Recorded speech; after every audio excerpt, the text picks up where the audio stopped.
हरे कृष्ण। आज इंदिरा एकादशी है। आज की एकादशी कथा आपको ध्यान से हमें सुननी है। सिंधी भावर माताओं आज यही कथा बुझो कि युधिष्ठिर महाराज ने भगवान श्री कृष्ण से पूछा, प्रभु कि अश्विनी मास के कृष्ण पक्ष की एकादशी का नाम क्या है और इसकी कथा क्या है। भगवान श्री कृष्ण ने युधिष्ठिर महाराज से कहा कि जो ये अश्विनी मास के कृष्ण पक्ष की एकादशी है, इसका नाम है इंदिरा एकादशी। इस इंदिरा एकादशी की कथा इस प्रकार है।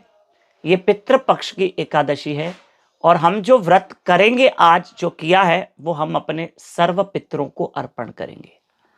आज की कथा ध्यान से सुनिएगा, बहुत ध्यान से और शॉर्ट में, बड़े प्यार से, बड़े भाव से। कि महिष्मती नगरी का एक राजा इंद्रसेन बड़ा धार्मिक प्रवृत्त राजा था, धार्मिक प्रवृत्ति का था और भगवान विष्णु का भक्त था राजा इंद्रसेन। ध्यान से सुनिएगा। एक दिन इनके पास नारद मुनि आए। नारद मुनि ने कहा, राजा, मैं आपके लिए एक सूचना लेकर आया हूं, एक मैसेज लेकर आया हूं। मैं एक दिन यमलोक गया। नारद जी राजा इंद्रसेन को आके बता रहे हैं, मैं यमलोक में गया और मुझे आपका पिता मिला।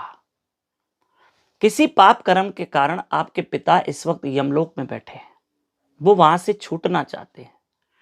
आपके पिता ने आपके लिए मैसेज भेजा है, संदेशा भेजा है कि मेरा पुत्र इंद्रसेन अगर इंदिरा एकादशी का व्रत करे तो मैं यमलोक से छूट जाऊंगा। राजन, आप इंदिरा एकादशी का व्रत अपने पिता के भले के लिए करो ताकि वो नरक से छूट जाए और सीधे वो परम गति को प्राप्त करे।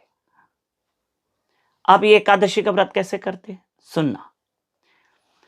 आपको मैं एक बात बताऊं, जैसे आज तो एकादशी है, पर मैं आपको जो ये पितृपक्ष है ना, इसको हमें वेस्ट नहीं करना है। अभी 4 दिन बचे हैं, 11 अक्टूबर से 14 अक्टूबर। इसको वेस्ट नहीं करना है, इसको इन्वेस्ट करना है। कैसे? हम अभी भी चाहें तो 4 दिन बचे हुए हैं, मेरे साथ रोज सुबह उठना, सुबह 4:30 से 5:30 यूट्यूब चैनल दामोदर दास पे लाइव रहना। क्यों? क्योंकि हम ब्रह्म मुहूर्त में उठेंगे, सुबह अर्ली मॉर्निंग अमृत वेले में जाप करेंगे और गरुड़ पुराण पे कथा होगी।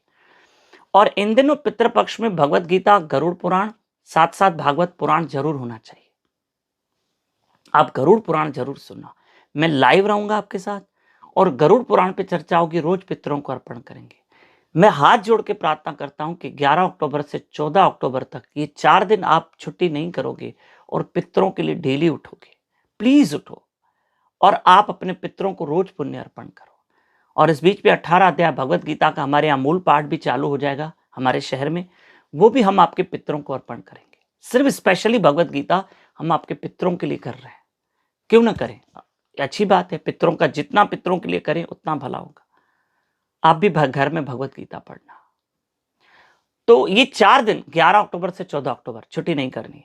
ब्रह्म मुहूर्त सुबह 4:30 बजे यूट्यूब चैनल दामोदर दास पे लाइव रहना। आगे नारद जी ने राजा इंद्रसेन को कहा कि एकादशी का व्रत करो। नारद जी के कहने पर राजा इंद्रसेन ने आज की एकादशी, इंदिरा एकादशी का व्रत किया, खूब भजन किया, उपवास किया, अन्न ग्रहण नहीं किया, नाम स्मरण किया, फलहार लिया और दूसरे दिन द्वादशी के दिन उसका पुण्य अपने पिता को अर्पण किया।